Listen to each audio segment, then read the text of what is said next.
Untuk saat ini memang kita bahasanya itu bisnis yang bersifat ekonomi itu penting nomor satu. Tapi di samping itu juga kita ada yang namanya bisnis sosial. Bisnis sosial ini adalah kita sebagai petani muda, masa susah atau masa sulit itu sebenarnya sangat susah dilalui, tapi sangat enak diceritakan kan begitu ya. Melakukan pemasaran ini kalau kita langsung nawarin ke orang itu bakalan orang nggak percaya. Jadi strategi saya pertama itu adalah di mana sih orang-orang kaya, orang-orang yang memang punya gaya hidup atau pola hidup sehat, tempatnya di mana dan komunikasinya seperti apa. Jadi saya cari tahu, oh dia di mana sih tetap tempat titik kumpulnya dan di mana biasanya dia berkumpul kan begitu. Ketahuan lah, ada yang ngasih tahu itu ada di waktu itu Dom Sport Area. Waktu itu masih rame ya. Di situ orang-orang Cina ya, orang-orang Cina ataupun orang-orang kaya kan olahraganya di situ. Jadi gimana caranya nembus itu? Kalau market yang saat ini itu kita di Kota Bandar Lampung ada supermarketnya hampir semua ya, yang supermarket yang high ya.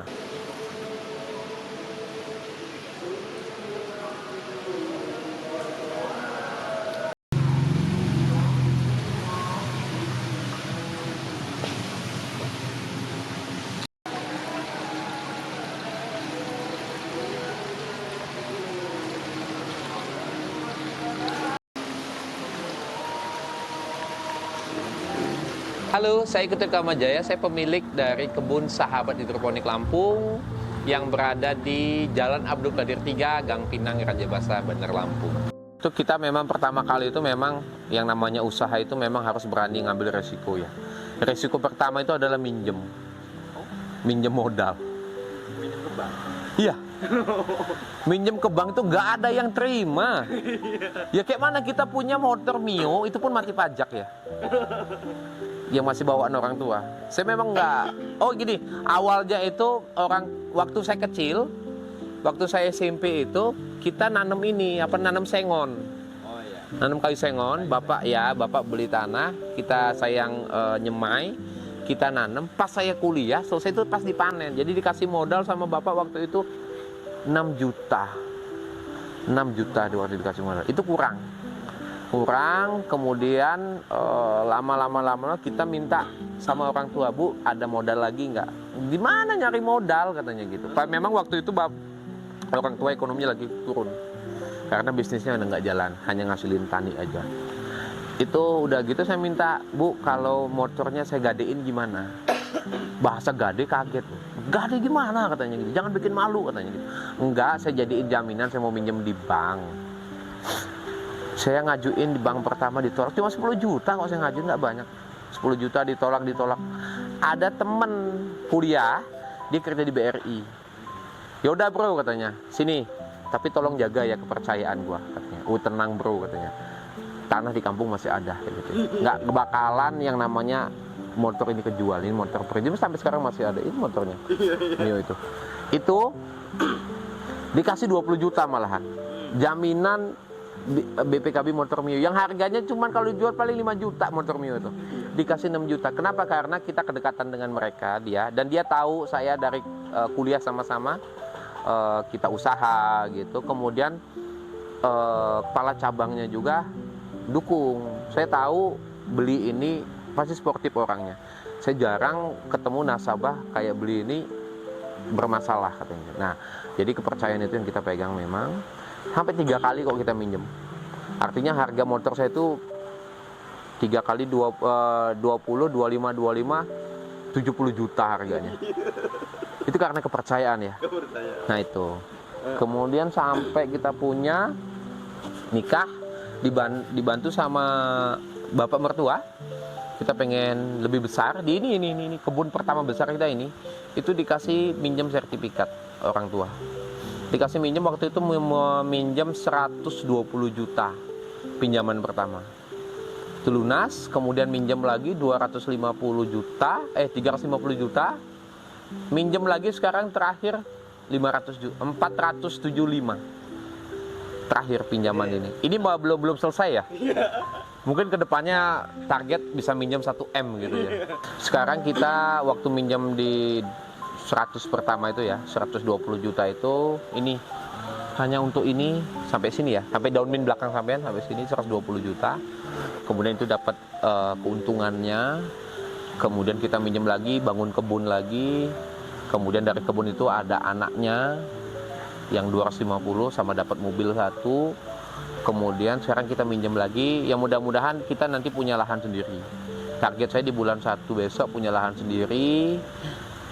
Pengen cari tempat yang didesainnya lebih enak, jadi supaya enak edukasinya. Jadi tujuan saya punya kebun sendiri itu adalah supaya enak ngedesainnya, kemudian enak ngobrolnya, dan mudah-mudahan anak muda banyak termotivasi. Motivasi saya sukses itu adalah bisa bermanfaat untuk orang banyak dan banyak yang meniru saya, begitu sih tujuannya, begitu. Ini luasan berapa sekarang? Kalau yang ini 1000 meter, kemudian kebun satunya 500 meter, kebun satunya 2000 meter. 3.500 Ya, 3.500 meteran. Yang saat ini kita punya 3 kebun. 1000 ini ada berapa meja? Lubang tanam ya.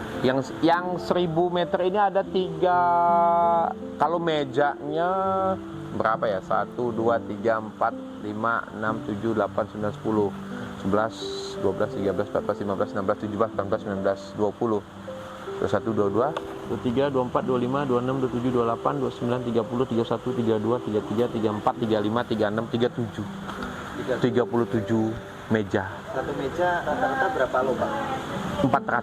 Oh, 400 lubang. Tanaman yang ditanam di sini apa aja tuh? Kita saat ini ada selada sama melon. Melon ada di GH2. Kita lagi coba melon, udah ada kerja sama juga. Kalau ini, Bang? Ini siomak. Oh, siapa? Ini siomak, ini selada. Banyak sih nama-nama sayuran aneh-aneh di sini. Ada siomak, ada kale, ada pagoda. Kemudian ada naibai, ada sawi manis, sawi pahit, caisim, kangkung, bayam batik, bayam merah, bayam hijau, bayam Brazil. Oh, semua yang bantu itu ada 9 orang. Begitu untuk membantu menjalankan ini. Mereka kan pasti ada divisi marketing, ada produksi, Ada apa? Jadi yang marketing atau pengiriman itu ada 1, kemudian penyemaian ada 1, udah gitu produksi ada 4 orang, jadi 6. Kita di Kota Bandar Lampung ada supermarketnya hampir semua ya. Yang supermarket yang high ya ada Chandra Group, ada Gelael, kemudian ada rumah makan yang ini apa namanya, yang rumah makan yang Bonapit itu kayak bukan, dia nggak pakai, ada Exosuki ya, pokoknya dia Chinese food ataupun Korean food atau Japanese food yang banyak pakai produk kita. Atau yang sekarang banyak malah kedai kopi loh.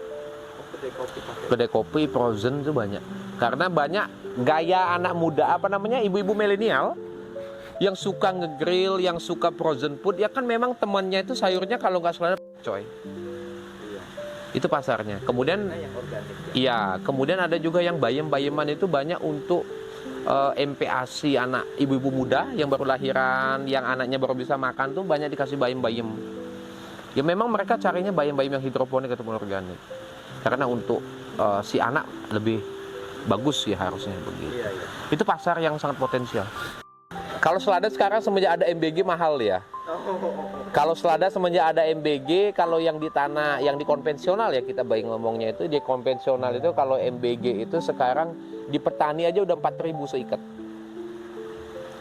Seikat itu sekitaran 250 gram, artinya 16 sampai 20.000 per kilo. Sedangkan kalau hidroponik itu kita ngasih ke MBG itu 25 sampai dengan 30.000 per kilo. Kalau MBG. Tapi kalau MBG memang kita batasi kasihnya karena dia merusak pola. Merusak pola artinya yang seharusnya kita setiap hari panen, sekali di order kan jumlahnya banyak tuh. Jadi habis dia bisa seminggu atau 2 minggu nggak panen kita. Itu kita kurangi. Karena lebih potensi resto yang setiap hari ngambilnya walaupun sekilo tapi kan setiap hari. Itu yang lebih baik. Harganya pun lumayan karena harganya kalau resto itu bisa 35 sampai dengan 40.000 per kilo. Perbandingannya bisa 60-40%. Oh, 100%. Sayur biasa lo 20, Oh iya 20. kita ke 40, 35. 35, 40, 100% dari harga. 100%. Dan kalau chef-chef profesional, kita kasih nih sayur konvensional, kita kasih sayur hidroponik, pasti milihnya hidroponik. Kenapa? Karena satu, kita kasih jaminan 95% kepakai. Kemudian yang kedua itu nggak banyak mereka ngebuang milihinnya, nggak ada ulet, nggak ada apa-apa begitu, udah bagus. Rasanya pun lebih enak dibandingkan sayur yang lain. Nah kalau sayur konvensional mereka udah capek ngebersihin, banyak yang terbuang, lebih dari 30% loh yang terbuang kalau sayur konvensional.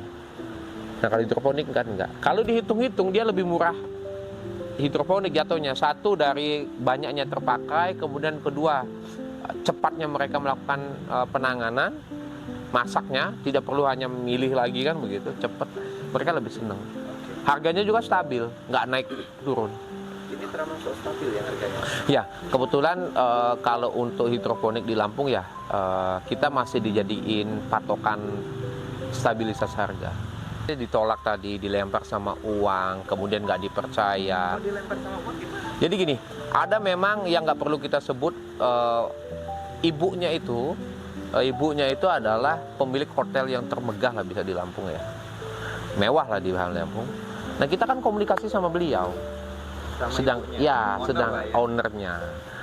Sedangkan kita dibilang, beli tolong diantar ke rumah ya, saya nggak sempet. Ya sudah kita antar ke rumah. Itu swapamnya nggak percaya.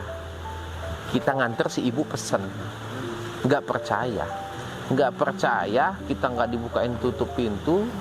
Kemudian Pak, saya hanya nganter pesanan ibu, saya nggak ngapa-ngapain ke sini. Kita ngasih. Diambil sayurnya, saya nggak mungkin kamu dilempar uang itu, katanya pergi kamu, katanya. Astaga. Detik itu juga saya telepon si bosnya, Bu tolong begini-begini sama security ibu, katanya. Security ibu nggak percaya, datang dimarahin tuh security. Kamu tahu nggak ini siapa, katanya gitu. Ya, walaupun beliau ini low profile, katanya, beliau ini adalah partner saya. Sayur saya ini semuanya dari beliau. Kamu jangan seperti itu. Kamu jangan mencoreng nama saya seenak itu, katanya. Nah semenjak itu dia minta maaf. Maaf boleh Pak, saya bilang. Tapi sakit hati saya masih sampai kapanpun masih saya pegang Bapak, saya bilang gitu.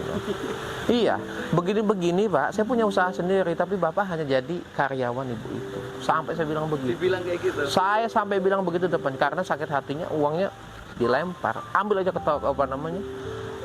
aja kembaliannya. Saya nggak mau kan begitu.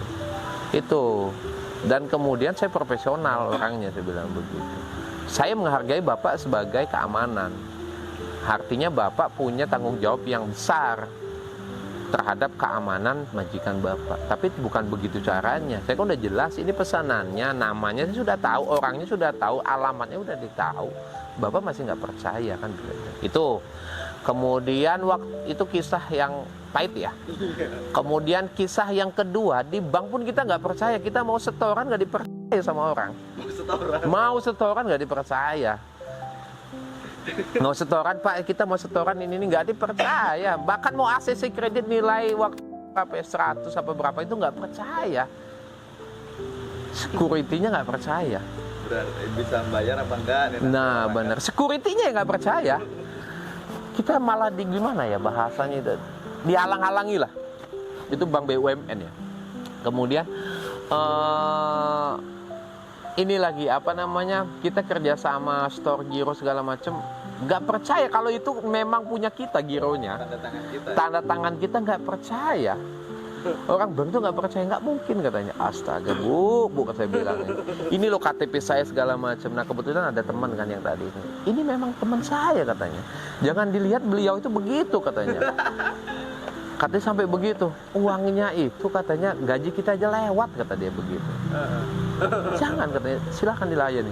Sampai digituin baru percaya gitu loh. Saya heran ada apa. Ini Mas nggak percaya. Saya beli properti, saya beli apa gitu ya. Untuk di mana ditanya? Untuk di kebun diketawain. Saya beli meja kantor nih. Untuk di mana Pak meja kantornya? Di rumah. Bukan, saya nggak perlu di rumah, saya nggak perlu di rumah, saya untuk di kebun. Ketawa. Ah yang benar Pak, untuk di kebun beli meja sebagus ini. Nah Bapak nggak percaya. Masih punya kebun, saya untuk di kebun saya bilang nggak percaya. Kemarin saya sama istri bukan kemarin ya, kapan itu mau beli tab untuk ini orderan ya segala macam ya, nggak percaya sama orang. Nggak Pak katanya, beli tab untuk di kebun tuh mereka nggak percaya, nggak mungkin Pak katanya. Iya, mukanya nggak meyakinkan ya. Wajah-wajah masih katroknya masih ke bawah kan begitu ya. Astaga, heran kan begitu ya. Begitu. Itu bahkan jangankan di situ ya, di daerah pun kita masih banyak yang ini. Saya malah seneng digituin, malah seneng. Artinya orang nggak bakalan punya niat negatif sama kita. Iya, apalagi ada teman-teman yang ngomong dia linknya sama bupati, sama kepala dinas segala macam. Dalam hati saya sudah biasa keluar masuk Kementerian Pertanian aja. Nggak seperti kamu ngomongnya, saya bilang begitu sampai ngomong. Karena kita kesel kan, di depan kita dia ngomongnya aneh-aneh, menjelekkan ini kan, kita kesel ngomongnya kan. Dia hanya sebatas itu.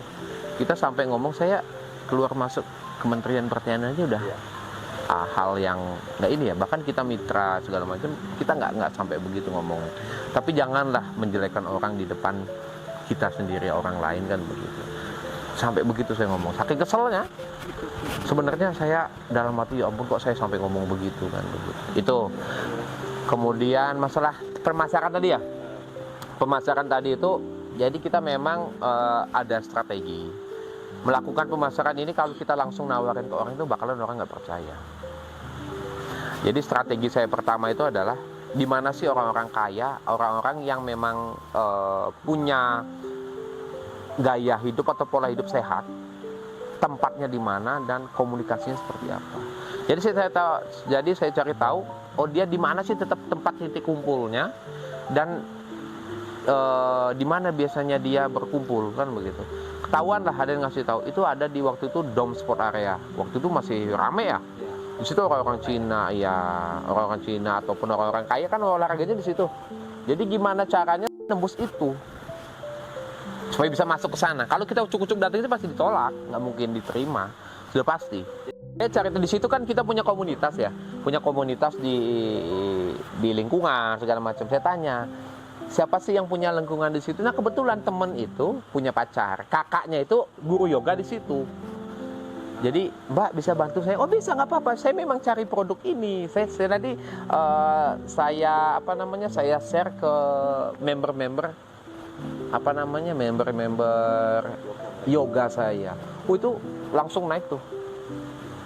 Karena kita distribusinya melalui guru yoganya. Ya guru yoganya ya saya jualnya waktu itu 5.000. Membidiknya di situ. Itu kan tapi tidak hanya sebatas itu aja. Kemudian yang kedua seperti apa? Kita memang personal branding ya.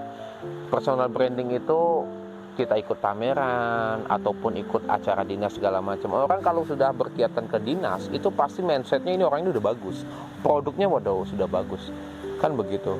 Jadi personal branding sangat penting.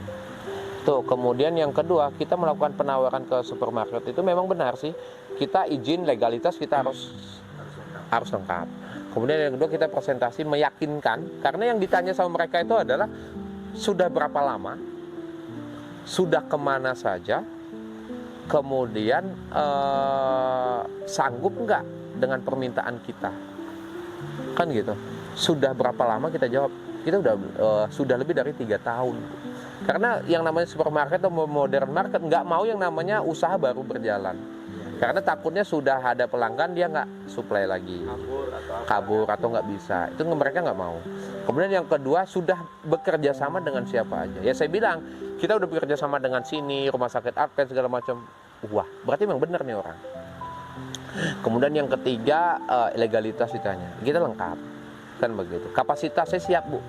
Dan ada satu lagi yang saya bilang Lebaran kita tetap supply. Nah mereka senang karena kan mereka terbuka. Itu kemenangan. Yang terakhir dia tinggal sudah nanti saya tinggal ACC owner aja. Nah kebetulan bapak mertua dulu di manajer hotel di Geraha Wangsa. Jadi yang punya bos Chandra itu atau bos supermarket itu anaknya bapak saya yang dulu ini nyelesain IO-nya. Nah kebetulan Pak ini sudah selesai, ada kenalan ya, ada dekatan. Pak ini udah selesai, tinggal bos aja yang ini. Nah ditelepon lah sama bapak, bos anak mau gini bisa dibantu. Pak sudah nggak apa-apa kalau memang benar punya bapak katanya gitu.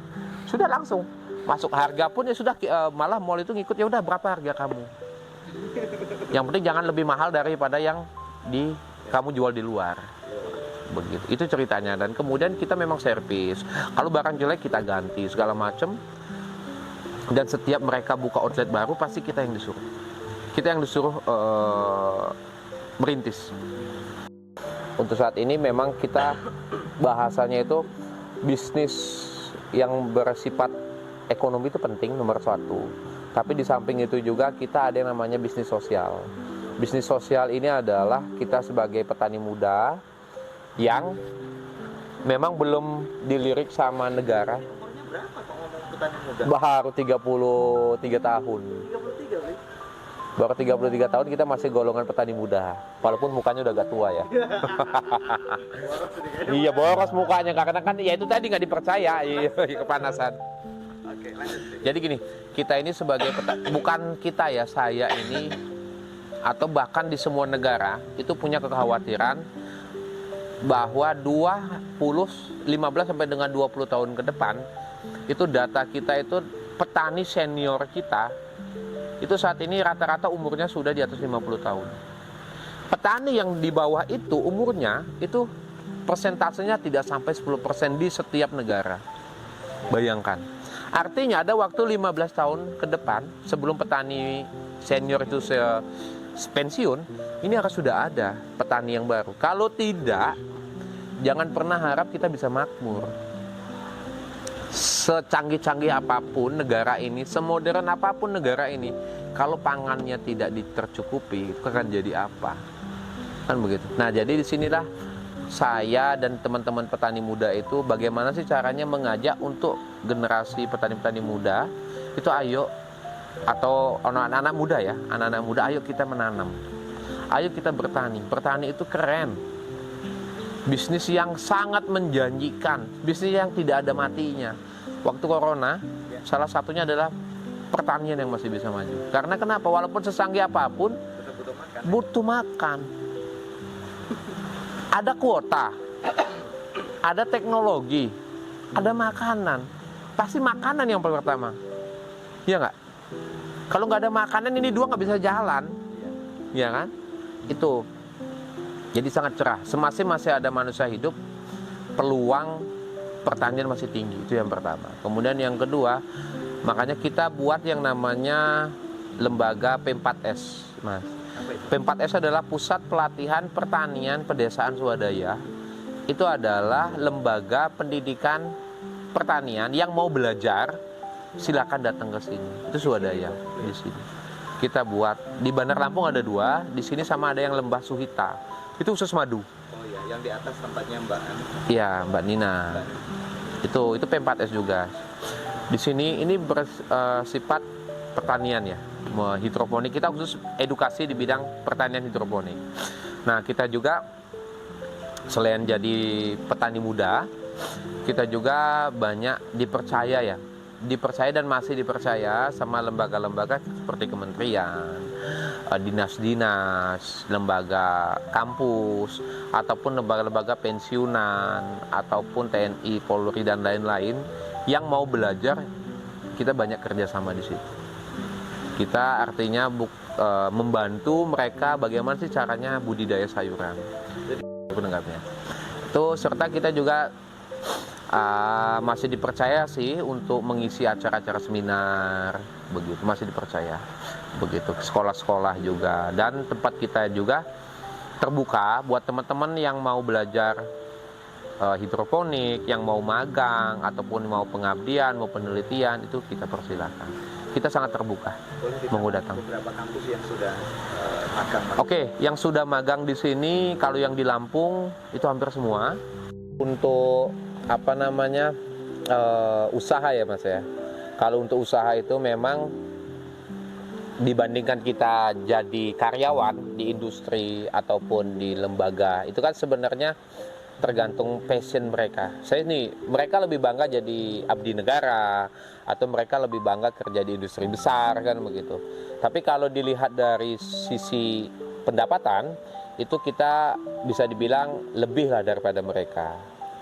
Tuh, kemudian dari yang kedua, terutama dari segi waktu, kita lebih dari mereka. Kita waktu bisa kita menentukan sendiri. Memang ya harus disiplin kan itu. Kemudian yang ketiga, kita lebih dekat dengan keluarga. Itu serta kalau di orang Bali itu kita lebih banyak waktu untuk ibadahnya, tidak terganggu kan begitu. Itu semuanya pilihan. Tapi harapan saya sih untuk petani-petani muda atau anak-anak muda, ayo kita usaha atau bertani. Tapi yang jelas harus termanajemen petaninya. Itu yang pertama. Kemudian yang kedua, konsepnya jangan petani tapi usaha tani. Bagaimana caranya pertanian itu kita jadikan usaha. Semua harus terhitung, semua harus termanajemen, semua harus terpikirkan, harus tertata. Kalau tidak seperti itu kita tidak ada lebihnya kan begitu. Sebenarnya sangat gampang teman-teman. Saya kasih satu ilustrasi aja. Di Lampung itu banyak semuanya warung nasi Padang ya. Banyak warung nasi Padang, nggak usah banyak deh produknya. Saya kasih contoh 2 aja. Daun singkong itu kita tanam ya, kita colok, kemudian kita tinggal. Kalau dia ada airnya atau tanahnya tetap lembab, itu tetap kita panen. Satu ikat daun singkong ya teman-teman, itu harganya 1.500 loh diterima. 1.500 sampai 2.000 sekarang. Nggak usah banyak-banyak, 1.000 aja. Satu rumah makan Padang itu 10 ikat butuhnya per hari. Itu udah 10.000 ya. Sekarang ada rumah makan, nggak usah banyak-banyak, kita target nggak usah 10, 20 rumah makan Padang aja di wilayah kita, di kecamatan kita. Masa sih nggak kejangkau? Itu baru nasi Padang, belum nasi-nasi yang lain. Itu udah 200.000 omsetnya sehari. Kalau sebulan udah 6 juta. Iya kan? Kerja paling nggak nyampe setengah hari. Itu waktu kita masih banyak. Tapi tidak hanya di batas itu, ada juga produk yang lain kayak timun. Nggak usah gitu.